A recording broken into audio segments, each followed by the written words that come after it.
That moves mountains. Na po. At ang ating mga natunghayan na ay faith is acting upon trusted information. Ang ibig sabihin po niyan, hindi ako basta bahala na. Siguro mangyayari, hindi po. Meron kang kasiguraduhan dahil may basis. Ano po, ang Diyos, ang kanyang salita, ang mga ginawa niya sa buhay natin. At ang sabi doon, kahit maliit lang, no? Sabi po sa Matthew 17, kahit maliit lang. Ano po? As a mustard seed. At ngayon po sa Mark 11:23, faith that moves mountains. Anong ibig sabihin po ng faith that moves mountains? Alam niyo po ang ibig sabihin po nito, simple lang. Na po, hindi kailangan po ng napakabigat, no? At napaka-espesyal na pagkataon at napaka-perpektong tao. Ang kailangan lang po, katulad nung sa magnanakaw sa krus, tinanggap niya ang Panginoon ng pananampalataya niya ay sigurado at sabi ng Panginoon, ngayon din, kaasamahin kita sa paraiso. Pangalawa, na bunga po ng faith that moves mountains, ibig sabihin po mga minamahal kong katulad ng mustard seed, maliit lang, dito naman faith that moves mountains, ibig sabihin po, yung effort po natin ay hindi kailangan. No po, may mga pagkakataon na hindi mo kailangan gumawa. Hindi mo kailangan mag-isip. Hindi mo kailangan matakot.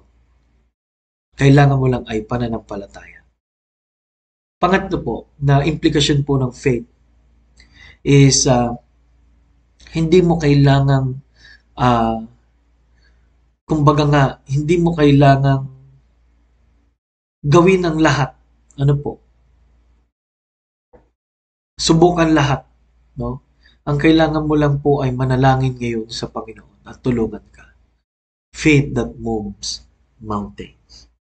Nawa po ay mga naaral po natin ito ay inyo pong laging mabalik-balikan. Ano po? Ang kabaliktaran po ng faith ay fear. Tatandaan po natin yan.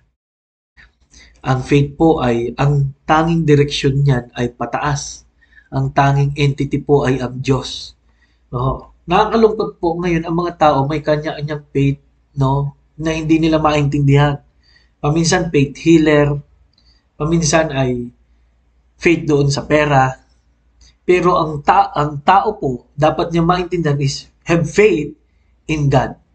No? Isa lang po, have faith in God. No? Pangatlo po na isa pang bagay na tungkol sa faith na mali, no? Okay? Ang mga faith po ng tao, naisip po nila na nakabase po sa tradisyon. Ano po, na kung ako'y magsisimba, mahalaga po yun. Pero tatandaan niyo po, unang-una po ay yung relasyon natin sa Diyos. Ang sumisira po ng anumang gawa ng Diyos ay fear, at ang sabi po ay unbelief.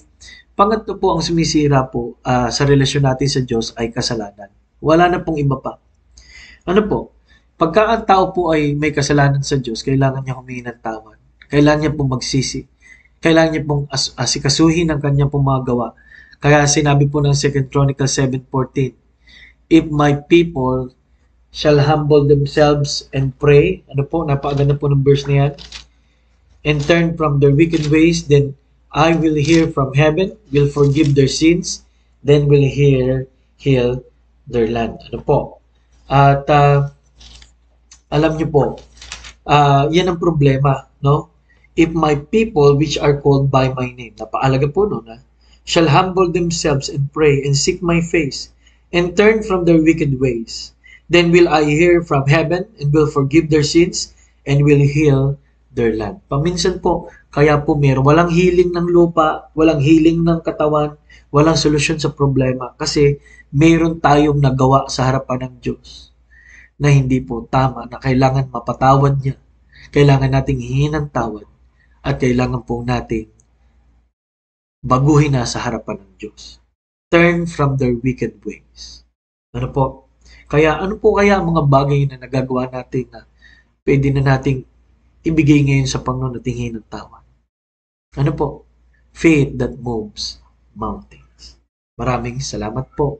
At nawa po, subaybayan niyo po ang kasunod na bahagi po ng faith that moves mountains.